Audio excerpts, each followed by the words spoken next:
It all begins in a small, dark, twisted little town where you don't know who is friend or foe, or you won't know when it's your time to go. The tale of the hand starts like this.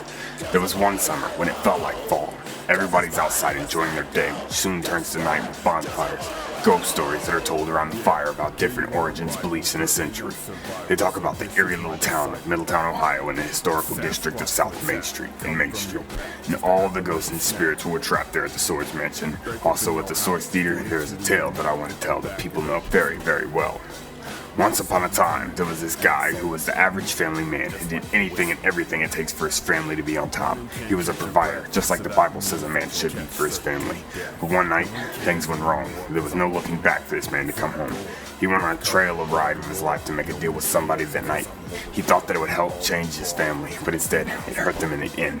The person he dealt with was up early to open the shop. Figured out what it felt in looking inside his eyes.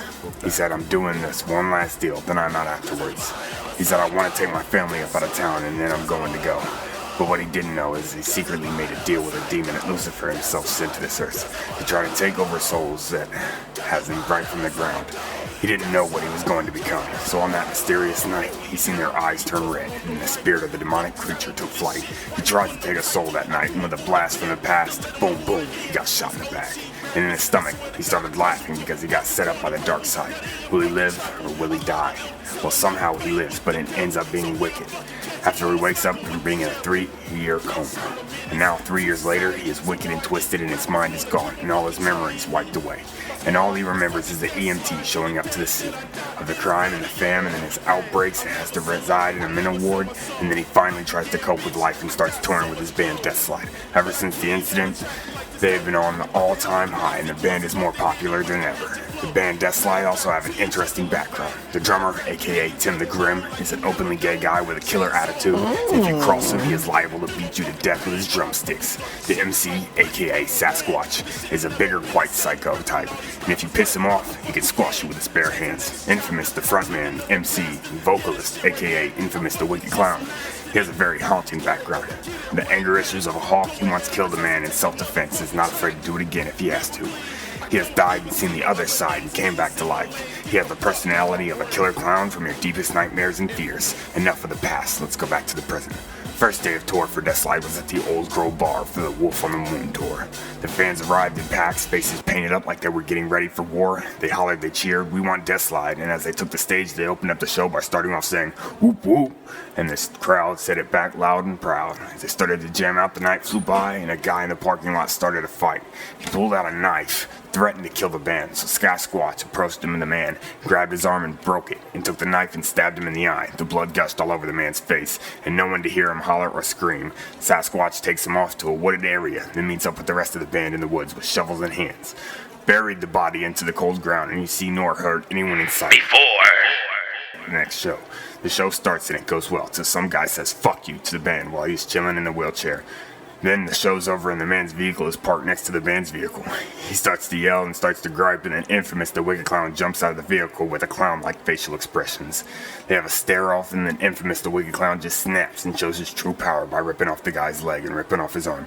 Blood just shoots and drips everywhere. As the man is left for dead in the parking lot in his wheelchair, armless and legless, covered in blood. The band rolls out and flees away, and the cops didn't show up till the very next day. What they find is another man dead, with parts missing off of his body. Next show comes and goes, where Tim the Grim steals the show. Tim and a temporary guitarist get into a fight. The next show night, Tim the Grim sets up a plan. He moves his drum slightly to the right. He knew that a temporary guitarist would slip off the stage that night. Tim the Grim knew the temporary guitarist would overstep his chord to the right. Can you say exit stage right?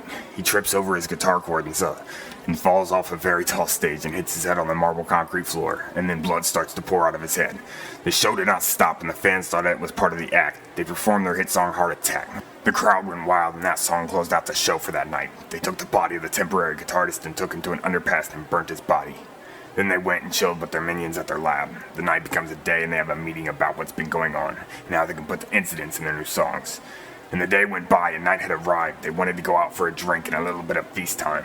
They go out to the local store mall that's closed on underground tunnels. They go in and meet a few friends.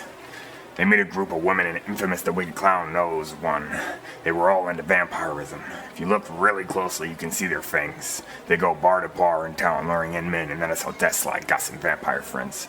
They called themselves the Lost Girls. They were responsible for 99% of the people missing on the missing reports that were posted or on the news. They are young, rich, and powerful, and they are centuries old. They never age. They asked to the book and the band Deathslide for a house party at a show at the Big Mansion Manor. The party was that weekend coming up. Deathslide had their street team hang up flyers and posters all around town. But what they didn't know was that they were luring in a meal for their friends. The party night arrived and the people were... It was turned up. Welcome to the mind of a psycho. They're all going to die.